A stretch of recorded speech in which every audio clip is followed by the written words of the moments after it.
Anyway, here we are. Rural Salvadorans have been struggling to protect public access to water for decades. My work follows one particular group, which I refer to as Mocaresa, which is a pseudonym, as are all the other names that appear in this presentation. Mocaresa is a member of a wider popular movement alliance for the protection of water. The long history of fighting for the rights to clean and accessible water includes now near mythological stories recounted by members of Mocaresa that include heroic acts of protest and even the temporary imprisonment of its affiliates. In 2018-2019, while I was conducting fieldwork with Mocaresa, the issue of water privatization was once again at the forefront of political and popular discourse. A renewed wave of right-wing politicians made the case for streamlining El Salvador's access to water by selling it off to the highest bidder. Acutely aware of the ramifications of privatization, Mocaresa and its partner organizations took to the streets in marches, assembled in protests, and spoke eloquently in press conferences with traditional media. And because it's important to understand what I'm kind of talking about in these kind of traditional modes of protest, I'm just showing a few pictures here. This is everyone gathering in San Salvador at the in front of the cathedral there to begin the march that we're all going on. And this is just a video of the ambiance. Let's see.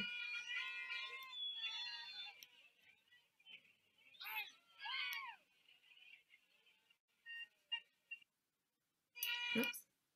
So lastly, I'll leave you, while I give a little bit more detail here, just some of the signs and the banners that you see in person in protests or marches in the kind of typical ways of organizing and that go on in El Salvador. So in past moments of high threat, these sorts of actions quelled any further political movement towards privatization. However, 2019 brought along a shakeup of the traditional Civil War era political regimes with the election of the young, in quotes, non-partisan President Nayib Bukele. In Bukele's first few weeks as president, he mimicked former US President Donald Trump in his use of issuing official policy via Twitter. Each day, new edicts were tweeted from Bukele's account. Dissimilar to the US, though, Twitter in El Salvador is not widely used by the majority of the populace. This is mainly due to the fact that access to Twitter does not come included with the purchase of a monthly phone pack of minutes and data like Facebook and WhatsApp do. Whereas in the US, Trump's use of Twitter might have at some point made some Americans feel like he was accessible. Bukele was using a platform that was out of reach to the majority of his supporters. Furthermore, Bukele's use of the digital platform meant that he was less accessible to the popular movements advocating for the protection of water. During a march against the privatization of water, which took place a few days after Bukele's inauguration, protesters stood outside the presidential house demanding that Bukele respond to their decades-long call to protect their right to water. Bukele did not acknowledge the large gathering, but rather continued to tweet about other business during that protest. It felt as if, when I was there, I was watching the de-democratization of El Salvador in real time. When I asked the long-standing members of Mocaresa if they might run a digital campaign against water privatization that Bukele could maybe engage with, I was met with silence. The primary way in which my informants would let me know I'd said something absurd. Digital activism is not how Mocaresa traditionally works. In following conversations, the senior leaders of Mocaresa expressed frustration as they too felt that their already fragile democracy was beginning to break down around them. As any Salvadoranist knows, as we've heard already, as much as this small country is a land of upheaval and violence, it's also a place of hope. The hope that I'd like to point out in this presentation is a small but growing constituent of Mocaresa that is adept in crossing the physical-digital line in their activism. So I'll just show you some of the youth that I will be talking about. So in 2018, those ages about 15 to 30, which they refer to as youth organizers, they described to me the ways in which they effectively used Facebook to demand access to local meeting spaces. Jorge, the lead organizer, aged 20, narrated, and this is all in quotes, the mayor used to be from the FMLN, the left-wing political party with which Mocaresa identifies.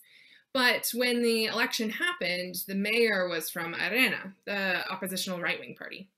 We didn't have much connection to him, and so he stopped allowing us to use the town's community center to meet. Our youth organization had to find a new space, but we thought it wasn't fair. We taught the other young people about fighting for our rights, so this was our opportunity to do so. We just needed to make sure that the mayor understood that our group benefits the whole community, not just one party.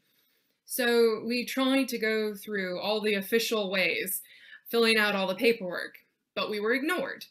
So we were really angry. And you know what we did? We made a campaign on Facebook. I came up with all the words and had everyone in the group share it. We then started posting on the local government's Facebook page. And you know what? They didn't like that too much. So they called us in and filed the paperwork right away. We now get to meet in the community center whenever we want.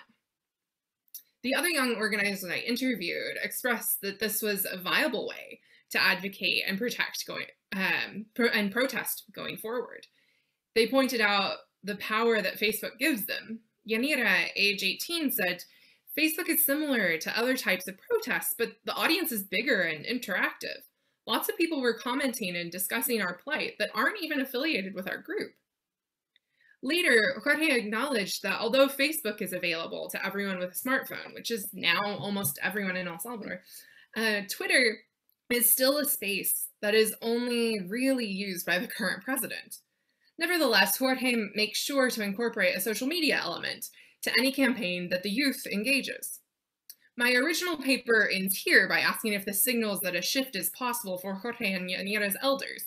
Is there a way to share generational experience and knowledge emanating from youth to elders? Should the researcher play a role in this exchange? However, I'm giving this paper in a very different context nearly a year later. COVID-19 exacerbated the need for easy access to water in rural El Salvador, as washing hands, as now we're all very familiar with, is a key way to stop the spread of the virus. Yet, COVID also meant that people could not gather in large groups for marches, nor in groups of 10 to 15 people for press conferences, as required by Mocaresa's go-to activist responses. As such, major institutions that have always been part of the struggle against privatization took lead, sidelining the popular movement. So the University of Central America and large religious entities pressed for a law to be passed to protect water via signed letters and presumably high-profile phone calls to legislatures.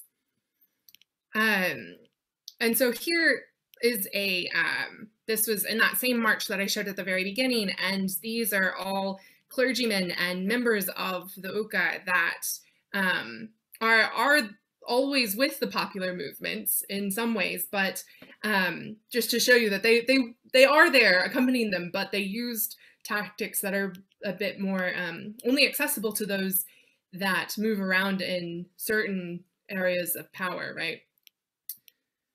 So in the fall of 2020, a law was passed that declared water a human right in El Salvador, but left room for water to still be privatized in the future. Members of Mocaresa continue to profess concern for access to water. Yet even as the country has eased out of lockdown, there is newly heightened fear of organizing and speaking out against the government in El Salvador. And this was already mentioned previously by our colleague Andrew, but fanatical supporters of Bukele shot and killed 2 people at an FMLN left-wing political rally on the 31st of January of this year. As of this past weekend, Bukele now has a majority control of the legislature as well. Many whispered worries, some louder than others, presently pass through Mocaresa and other left-wing activist groups of Bukele's status moving from president to dictator. More openly, people talk about the lack of democracy that has marked the last year and a half of this Twitter president. As an observer, it feels like there's a pressure now more than ever to encourage digital activism and collaboration between generations. Yet, as academics generally, and myself as a social anthropologist, in particular institutions more specifically, we're taught that it is our job to understand and represent our informants, not to necessarily intervene in their lives. As such, I leave this ethical conundrum to my audience, which is in fact similar to the other Salvadoranists that spoke earlier, so I think there's quite a connection. There's something perhaps about the context of El Salvador that brings this up within us, but what is our role? Do we really have as much influence as we think? Should we instruct our informants how best to advocate for themselves in their own context, or is this a simple issue of access to digital technologies, or is there something more going on here?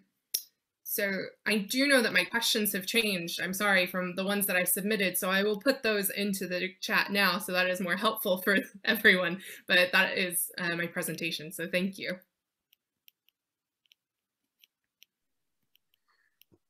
Thank you so much for that, Claire. That's throwing up some really, really important questions there. And again, coming back to this issue of what do we as researchers in situations of relative privilege, even if it might not feel like we're in positions of relative privilege sometimes, how do we act in our research locations?